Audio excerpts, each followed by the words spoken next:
ಆಯ್ತು.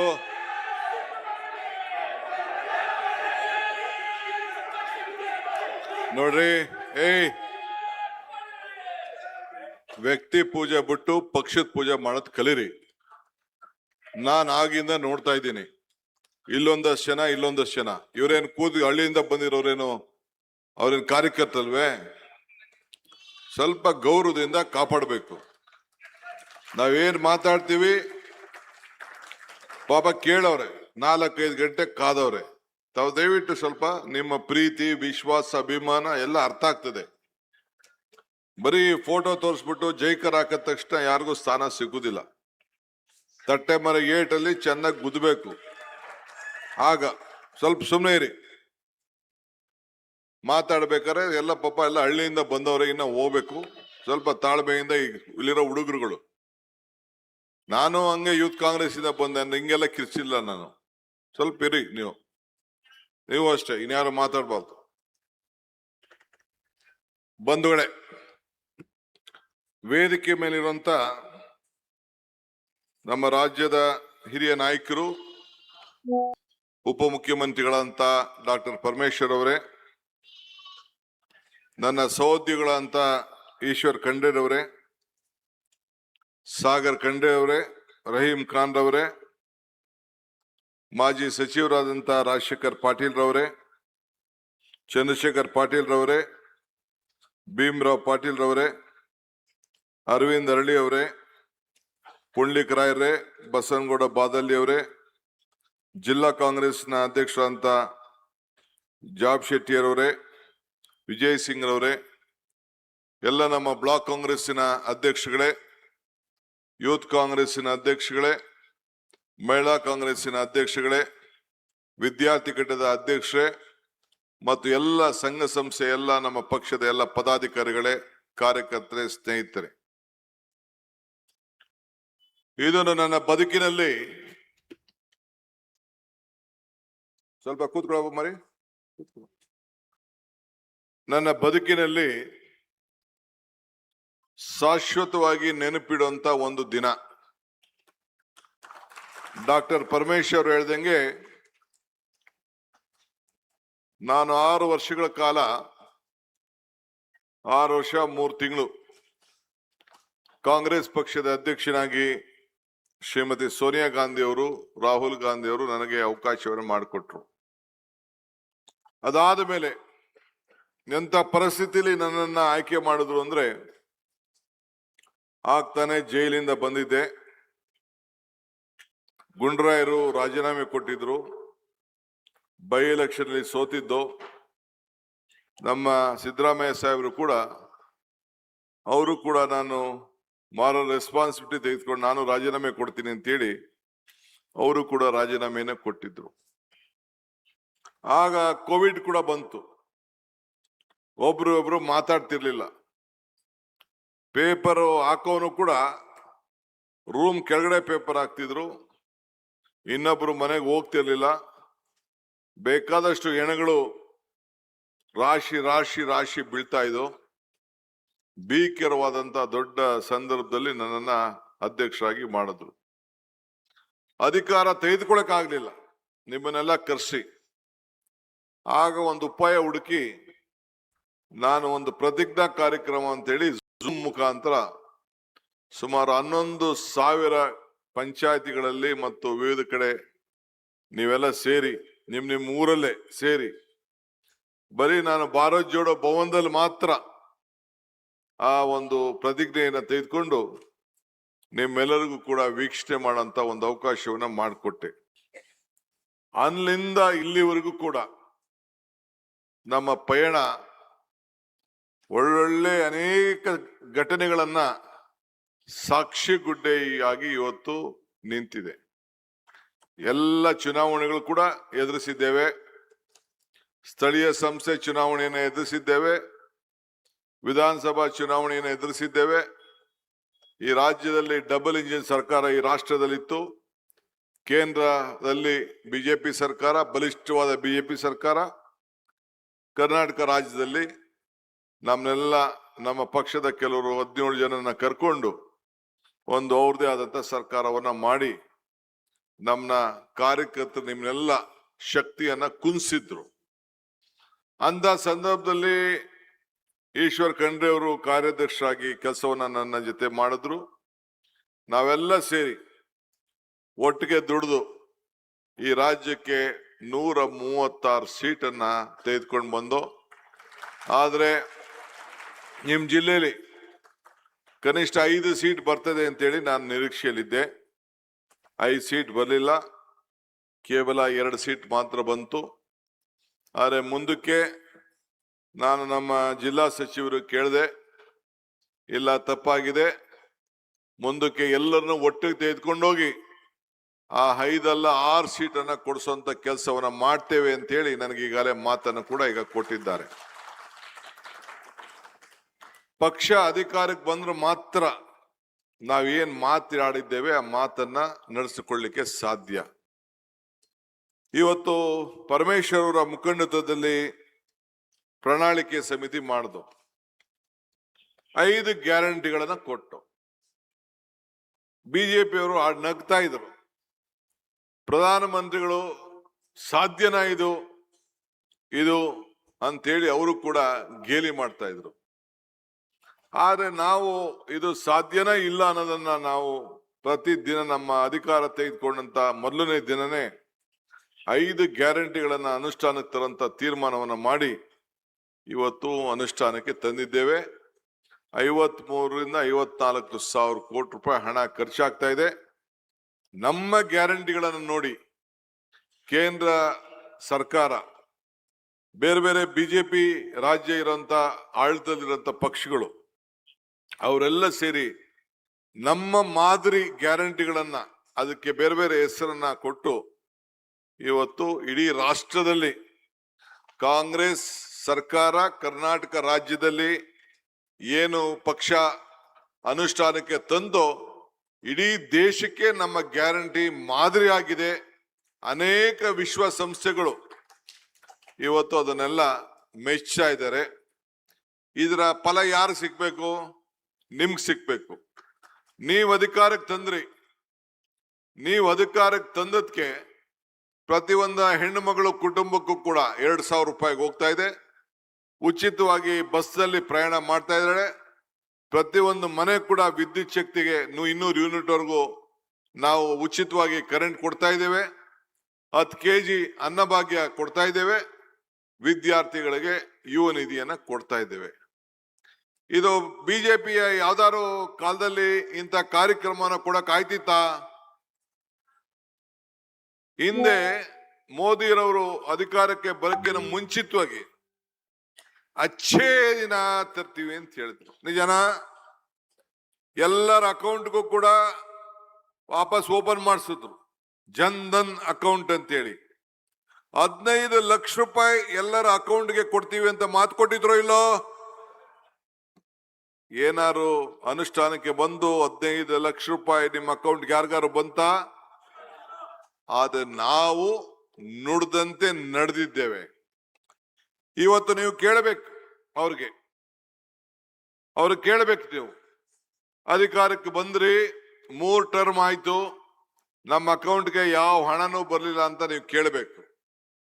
ಆದ್ರೆ ಇವತ್ತು ನಾವು ಏನು ನಮ್ಮ ಗ್ಯಾರಂಟಿ ಕೊಡ್ತಾ ಇದ್ದೀವಿ ಅದನ್ನೆಲ್ಲ ಬಹಳ ತರಾತುರಿಲಿ ಎಲ್ಲ ಅಕೌಂಟ್ಗಳು ಓಪನ್ ಮಾಡಿಕೊಂಡು, ನಾನು ಮನೆ ಯಜಮಾನಿ, ನಾನು ಶಕ್ತಿ ಮಹಿಳೆ, ನನ್ನ ಮನೇಲಿ ಗೃಹಜ್ಯೋತಿ ಬೇಕು ಅಂತ ಹೇಳಿ ಎಲ್ಲ ಅರ್ಜಿ ಕೊಟ್ಕೊಂಡು ಈಗ ಉಚಿತವಾಗಿ ಕರೆಂಟು ಬರ್ತಾ ಇದೆ, ಹಣನೂ ಹೋಗ್ತಾ ಇದೆ, 10 kg ಅಕ್ಕಿನೂ ಬರ್ತಾ ಇದೆ.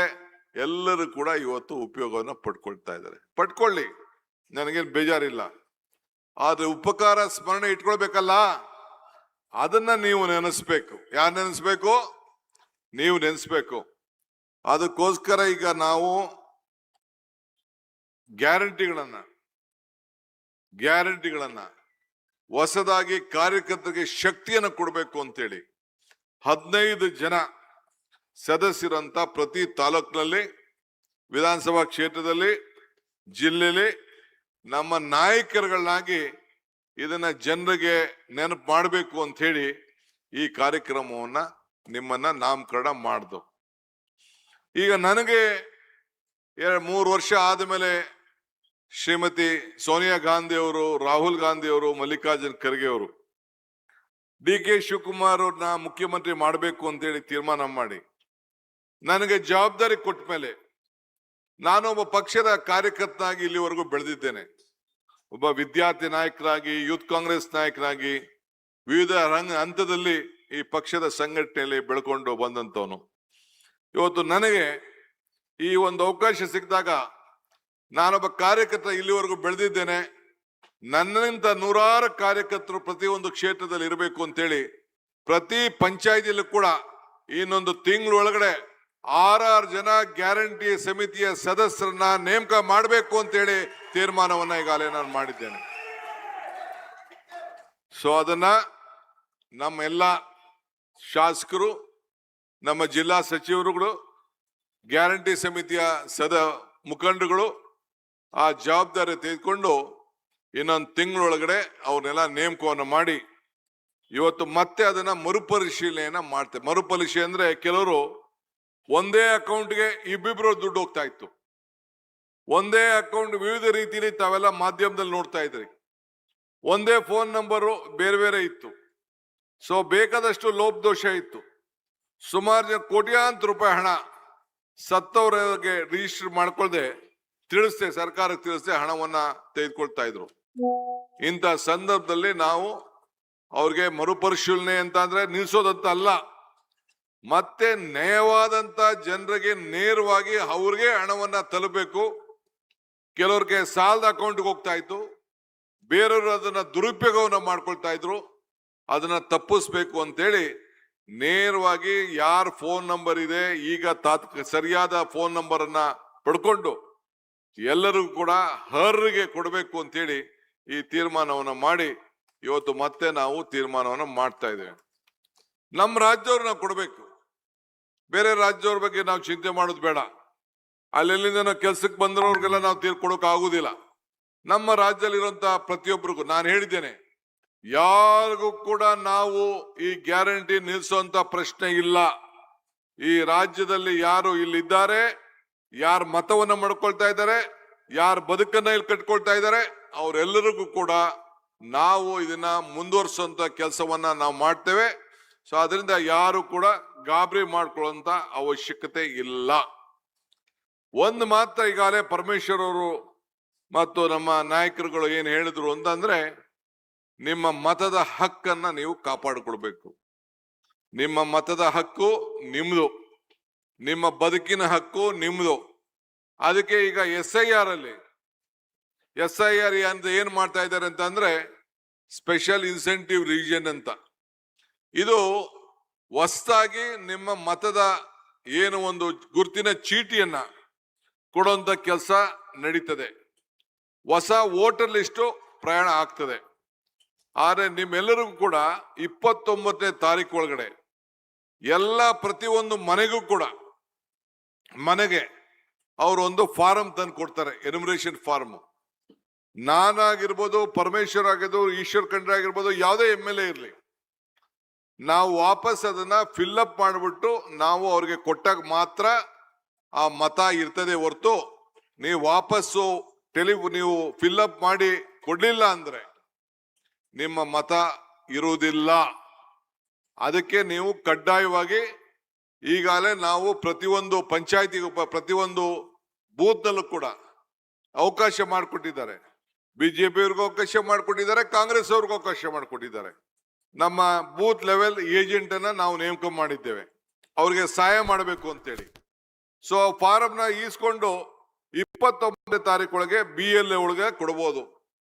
ಇಲ್ಲ ಅಂದ್ರೆ ನಮ್ಮ BLA ಕೊಟ್ರೆ ಅವ್ರು ಎತ್ಕೊಂಡೋಗಿ BLOKಗೆ ತಲುಪಿಸ್ಬೋದು ಅಂತ ಅವಕಾಶವನ್ನ ಮಾಡಿಕೊಟ್ಟಿದ್ದಾರೆ.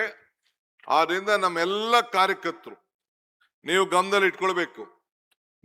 ನಿಮ್ಗೆ ಮತದಾರ ಸಂಪರ್ಕ ಬೆಳೀತದೆ, ಅವ್ರ ಹತ್ರ ಹೋಗ್ತೀರಿ, ಅವ್ರಿಗೆ ಸಹಾಯ ಮಾಡ್ತೀರಿ, ಅವರ ಗ್ಯಾರಂಟಿಗಳನ್ನ ಉಳಿಸ್ಕೊಳ್ಳಿಕ್ಕೆ ನೀವು ಸಹಾಯ ಮಾಡ್ತಾ ಇದ್ದೀರಿ, ಬದುಕನ್ನ ಕಟ್ಕೊಳ್ಳಿಕ್ಕೆ ನೀವು ಸಹಾಯ ಮಾಡ್ತಾ ಇದ್ದೀರಿ. ಅವ್ರಿಗೆ ಪಾಪ ಎಷ್ಟೋ ಜನ ಬಡವ್ರಿಗೆ ಗೊತ್ತಾಗುದಿಲ್ಲ, ಅವ್ರ ವಿದ್ಯಾವಂತ ಇರುವುದಿಲ್ಲ, ಪ್ರಜ್ಞಾವಂತಿಕೆ ಇರುವುದಿಲ್ಲ, ಬುದ್ಧಿವಂತಿಕೆ ಇರುವುದಿಲ್ಲ.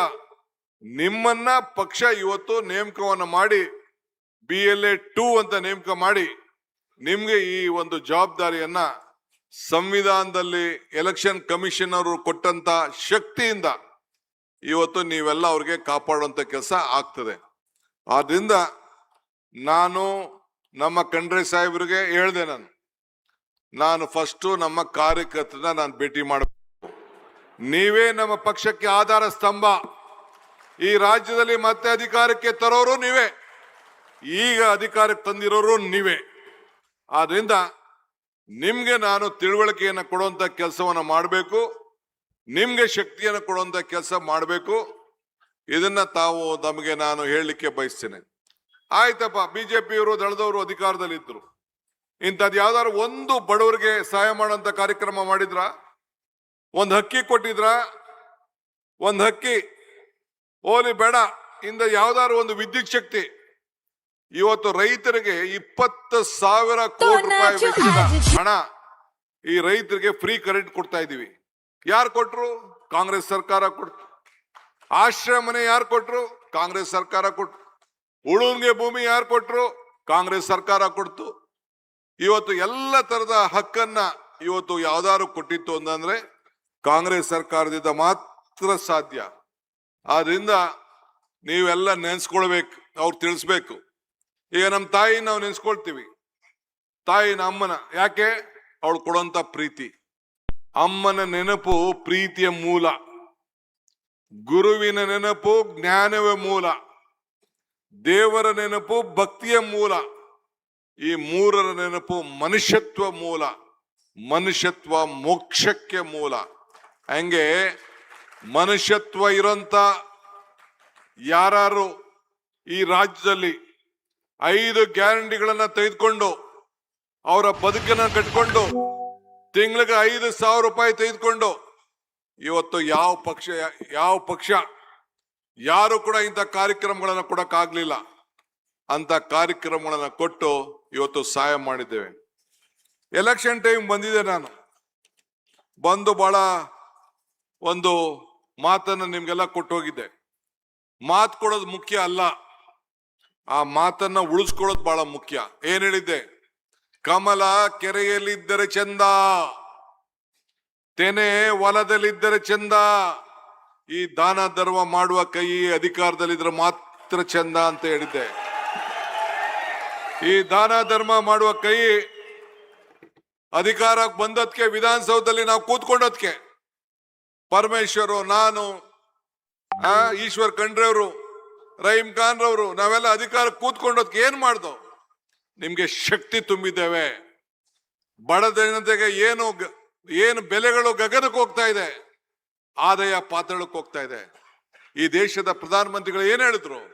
ಚಿನ್ನ ತಗೋಬೇಡಿ ಅಂತ ಹೇಳಿದ್ರು, ಎಣ್ಣೆ ಜಾಸ್ತಿ ಖರ್ಚು ಮಾಡಬೇಡಿ ಅಂದ್ರು, ಪೆಟ್ರೋಲ್ ಜಾಸ್ತಿ ಖರ್ಚು ಮಾಡಬೇಡಿ ಅಂತ ಹೇಳಿದ್ರು. ಮೊನ್ನೆ ರೀಸೆಂಟ್ ಆಗಿ ಹೇಳಿದ್ರು, ಎಷ್ಟಕ್ಕೆ ಹೋಯ್ತು ಚಿನ್ನದ ಬೆಲೆ? ಒಂದು ಮಾಂಗಲ್ಯ ತಗೋಬೇಡಿ ಅಂತ ಹೇಳಿದ್ರು. ಇದು ಧರ್ಮನ? ಇದು ಇವತ್ತು ಏನ್ ನಡೀತಾ ಇದೆ? ನೆನೆ ಖರ್ಗೆ ಸಾಹೇಬ್ರು ಮಾತಾಡಿದ್ರು, ದೇವಸ್ಥಾನಕ್ಕೆ ಜನ ಏನು ಇಟ್ಕೆ ಕಳಿಸೋರು ಎಷ್ಟು ಜನ, ಚಿನ್ನ ಕಳಿಸೋರು ಎಷ್ಟು ಜನ, ಇದನ್ನ ಏನು ಬೆಳ್ಳಿ ಕೊಟ್ಟವ್ರು ಎಷ್ಟು ಜನ? ರಾಮ ಮಂದಿರದ ಹೆಸರಿನಲ್ಲಿ, ರಾಮನ ಹೆಸರಿನಲ್ಲಿ ಇವತ್ತು ಹಣವನ್ನ ಕೊಟ್ರು. ಏನ್ ಬಿಜೆಪಿಯವರೆಲ್ಲ ಮನೆಗೆ ಅಕ್ಕಿ ಒಂದ್ ಕಡೆ ಇತ್ತು, ಅರ್ಶನ ಒಂದ್ ಕಡೆ ಇತ್ತು. ನಮ್ದೇ ಅಕ್ಕಿ ನಮ್ದೇ ಅರ್ಶನ, ಅವೆರಡು ಸೇರಿ ಮಂತ್ರಾಕ್ಷತೆ ಮಾಡ್ಬಿಟ್ರು. ಮಂತ್ರಾಕ್ಷತೆ ಮಾಡಿ ಮನೆಗೆ ಕೊಟ್ಕೊಂಡು ಬಂದ್ರು. ನಿಜನ ಇಲ್ಲ? ಈಗ ಕೇಳಬೇಕು, ಆ ಮಂತ್ರಾಕ್ಷತೆ ಯಾವುದು? ಕದ್ದಂತ ಚಿನ್ನ ಏನಾಯ್ತು? ಇವತ್ತು ಈ ರಾಜ್ಯ, ಈ ದೇಶದಲ್ಲಿ ನಮ್ಮ ಧರ್ಮ, ಈ ಧರ್ಮದಲ್ಲಿ ಇಷ್ಟೊಂದು ಧರ್ಮದ ಹೆಸರಿನಲ್ಲಿ, ರಾಮನ ಹೆಸರಿನಲ್ಲಿ ಹಣ ತೆಗೆದುಕೊಂಡು ಇವತ್ತು ಏನು ಈ ಲೂಟಿ ನಡೀತಾ ಇದೆಯಲ್ಲ, ಈ ಲೂಟಿಗೆ ಮತ ಕೇಳಂತ ಶಕ್ತಿ, ಸ್ವಾಭಿಮಾನ ಇವತ್ತು ಬಿಜೆಪಿಯವರು ಇವತ್ತು ಕಳ್ಕೊಂಡಿದ್ದಾರೆ. ಆದ್ರಿಂದ ನೀವೆಲ್ಲ ಇವತ್ತು ತಾವು ಗಮನದಲ್ಲಿ ಇಟ್ಕೊಳ್ಬೇಕು. ನಮ್ದು ಒಂದು ಗಟ್ಟಿಯಾದಂತ ಒಂದು ಪಕ್ಷ, ಇತಿಹಾಸ ಉಳ್ಳಂತ ಪಕ್ಷ ಕಾಂಗ್ರೆಸ್. ಶಕ್ತಿ ಈ ದೇಶದ ಶಕ್ತಿ. ಕಾಂಗ್ರೆಸ್ ಇತಿಹಾಸ ಈ ದೇಶದ ಇತಿಹಾಸ. ಕಾಂಗ್ರೆಸ್ ಅಧಿಕಾರಕ್ಕೆ ಬಂದಾಗ ಎಲ್ಲ ವರ್ಗದ ಜನರ ಅಧಿಕಾರಕ್ಕೆ ಬರ್ತವೆ. ನಾವು ಯಾವಾಗಲೂ ಕೂಡ ಜನರನ್ನ ಒಟ್ಟಿಗೆ ಮಾಡುವಂತ ಕೆಲಸ ಮಾಡ್ತೇವೆ, ಜೋಡಿಸುವಂತ ಕೆಲಸವನ್ನು ಮಾಡ್ತೇವೆ. ಭಾರತ್ ಜೋಡೋ ಕಾರ್ಯಕ್ರಮವನ್ನು ರಾಹುಲ್ ಗಾಂಧಿ ಅವರು ಮಾಡಿದ್ರು. ಎಂತಕ್ ಮಾಡಿದ್ರು? ಎಲ್ಲ ನಮ್ಮಲ್ಲಿರೋಂಥ ಎಲ್ಲ ಭಿನ್ನಾಭಿಪ್ರಾಯಗಳನ್ನ ಒಟ್ಟಿಗೆ ಮಾಡಬೇಕು ಅಂತ. ನಾನು ಶಿವಮೊಗ್ಗಕ್ಕೆ ಹೋಗಿದ್ದೆ. ಅಲ್ಲಿ ಭದ್ರಾವತಿಯಲ್ಲಿ ಕಬ್ಬಿಣ ಕಾರ್ಖಾನೆ ಇದೆ, ಒಂದು VSA ಕಬ್ಬಲ್ ಕಾರ್ಖಾನೆ. ಆ ಫ್ಯಾಕ್ಟ್ರಿಗೆ ಯಾವುದೋ ಸಂದರ್ಭದಲ್ಲಿ ಹೋದಾಗ ಹೇಳಿದೆ, ಈ ಕಬ್ಬಿಣದಲ್ಲಿ 2 ಕೆಲಸ ಆಯ್ತದೆ, ಒಂದು ಕತ್ರಿ ಆಯ್ತದೆ, ಒಂದು ಸೂಜಿ ಆಯ್ತದೆ. ಕತ್ರಿಲಿ ಜನರನ್ನ ಕತ್ತರಿಸಿ 2 ಭಾಗ ಮಾಡ್ತದೆ, ಅದೇ ಸೂಜಿಲಿ ನಾವು ಜನರನ್ನ ಒಲಿಬಹುದು ಅಂತ. ಹಂಗೆ ರಾಹುಲ್ ಗಾಂಧಿ ಅವರು ಕಾಶ್ಮೀರಿಂದ ಕನ್ಯಾಕುಮಾರಿವರೆಗೂ ಇವತ್ತು ಜನರನ್ನ ಒಗ್ಗಟ್ಟಾಗಿಡಬೇಕು. ಈ ದೇಶದ ಐಕ್ಯತೆ, ಈ ದೇಶದ ಸಮಗ್ರತೆ, ಈ ದೇಶದಲ್ಲಿ ಶಾಂತಿ ಇರಬೇಕು, ಎಲ್ಲ ವರ್ಗಕ್ಕೂ ಕೂಡ ನ್ಯಾಯ ಮಾಡಬೇಕು ಅಂತ ಹೇಳಿ ಇವತ್ತು ಕನ್ಯಾಕುಮಾರಿಯಿಂದ ಕಾಶ್ಮೀರವರೆಗೂ ಪಾದಯಾತ್ರೆ ಮಾಡಿದ್ರು. ಈ ದೇಶದಲ್ಲಿ ಯಾವ್ದಾರ ಒಬ್ಬ ನಾಯಕರು ಮಾಡಿದ್ರ? ಶ್ರೀಮತಿ ಸೋನಿಯಾ ಗಾಂಧಿ ಅವರು ಈ ದೇಶದ ಪ್ರಧಾನಮಂತ್ರಿ ಸ್ಥಾನನ ತ್ಯಾಗ ಮಾಡಿ ಒಬ್ಬ ಆರ್ಥಿಕ ತಜ್ಞ ಮನಮೋಹನ್ ಸಿಂಗ್ ರವ್ರಿಗೆ ಅವಕಾಶ ಮಾಡಿಕೊಟ್ರು. ನಾವ್ಯಾರು ಪಂಚಾಯತಿ ಮೆಂಬರ್ ಮಾಡ್ತೀವ, ಯಾರು ತಾಲೂಕ್ ಪಂಚಾಯತಿ ಭಾಗ ಮಾಡಿರ್ತೀವಿ, ಅರ್ಧಕ್ಕೆ ರಾಜೀನಾಮೆ ಕೊಡ್ಬೇಕಾದ್ರೆ ಕೊಟ್ಟ ಮಾತನ್ನ ಉಳಿಸ್ಕೊಳಕ್ ಹೋಗ್ತೀವ ನಾವು. ಬೇಕಾದಷ್ಟು ಗಲಾಟೆಗಳು ನಡೀತದೆ. ಆದ್ರೆ ಆ ತಾಯಿ ಶ್ರೀಮತಿ ಸೋನಿಯಾ ಗಾಂಧಿ ಅವರು 2 ಬಾರಿ ದೇಶದ ಪ್ರಧಾನಮಂತ್ರಿ ಸ್ಥಾನ ತ್ಯಾಗ ಮಾಡಿದ್ರು. ಅಂತ ಪಕ್ಷದಲ್ಲಿ ನಾವೆಲ್ಲ ಇವತ್ತು ಸೇವೆ ಮಾಡ್ತಾ ಇದೀವಲ್ಲ, ನಾವೆಲ್ಲ ಭಾಗ್ಯವಂತರಲ್ವಾ? ಅದಕ್ಕೆ ಇವತ್ತು ರಾಹುಲ್ ಗಾಂಧಿ ಅವರು ಕೂಡ ಈ ದೇಶದ ಪ್ರಧಾನಮಂತ್ರಿ ಆಗ್ಬೋದಾಗಿತ್ತು. ಅವ್ರು ಆಗ್ಲಿಲ್ಲ. ಅವರು ಈ ಭಾರತವನ್ನು ಒಗ್ಗೂಡಿಸ್ಬೇಕು, ಬಡವರ ಸಮಸ್ಯೆ ಆಲಿಸ್ಬೇಕು ಅಂತೇಳಿ ಮಾಡಿದ್ರು. ಅದಕ್ಕೆ ಇವತ್ತು ಅವರ ನೆನಪಿನಲ್ಲಿ, ಆ ಯುವಕರ ಸಂಘಟನೆಯಲ್ಲಿ ಎಲ್ಲ ಯುವಕರು ಈ ಹಳ್ಳಿಗಳಲ್ಲಿ ಇವತ್ತು ಸಾಂಸ್ಕೃತಿಕವಾಗಿ ಬೆಳೆಬೇಕು, ಸಂವಿಧಾನವನ್ನು ಉಳಿಸ್ಬೇಕು, ಯುವಕರು ಆಟ ಆಡಬೇಕು, ಅವರ ಸಂಸ್ಕೃತಿ ಚಟುವಟಿಕೆಗಳಿರಬೇಕು, ಎಲ್ಲ ಒಗ್ಗಟ್ಟಕ್ಕೆ ಸೋದರ ಭಾವತ್ವವನ್ನು ಇರಬೇಕು. ನಾವೀಗ ತಾನೇ ಒಂದೇ ಮಾತರಂ ಹೇಳ್ದೋ, ನಾವು ಭಾರತ ಜನನೀಯ ತನುಜಾತೆ ಜಯತೆ ಕರ್ನಾಟಕ ಮಾತೆ, ಹಿಂದೂ ಮುಸಲ್ಮಾನ್ ಕ್ರೈಸ್ತರು ನಾವೆಲ್ಲ ಒಂದೇ ಅಂತ ಹೇಳಿ ಕುವೆಂಪುರವರ ಹಾಡನ್ನ SM ಕೃಷ್ಣ ಅವರ ಕಾಲದಲ್ಲಿ, ಕಾಂಗ್ರೆಸ್ ಸರ್ಕಾರ ಕಾಲದಲ್ಲಿ ಹೇಳ್ದು. ಹಂಗೆ ಇವತ್ತು ಹಳ್ಳಿಗಳಲ್ಲಿ ಮತ್ತೆ ಪ್ರತಿಯೊಂದು ಪಂಚಾಯಿತಿಲಿ ಕನಿಷ್ಠ 200 ರಿಂದ 250 ಜನ ಯುವಕರನ್ನ ಒಟ್ಟಿಗೆ ಸೇರಿಸಿ ಸಂಘಟನೆ ಮಾಡಿ ಭಾರತ್ ಜೋಡೋ ಯುವಕ ಶಕ್ತಿ ಸಂಘವನ್ನ ಮತ್ತೆ ಕಾಂಗ್ರೆಸ್ ಸರ್ಕಾರ ಈಗಾಗಲೇ ತೀರ್ಮಾನವನ್ನ ಮಾಡಿದೆ. ಅದನ್ನ ಈಗಾಗಲೇ ಇನ್ನೊಂದು ತಿಂಗಳಲ್ಲೇ ಅದನ್ನ ತಾವೆಲ್ಲ ಕೂಡ ರಚನೆ ಮಾಡಬೇಕಾಗ್ತದೆ.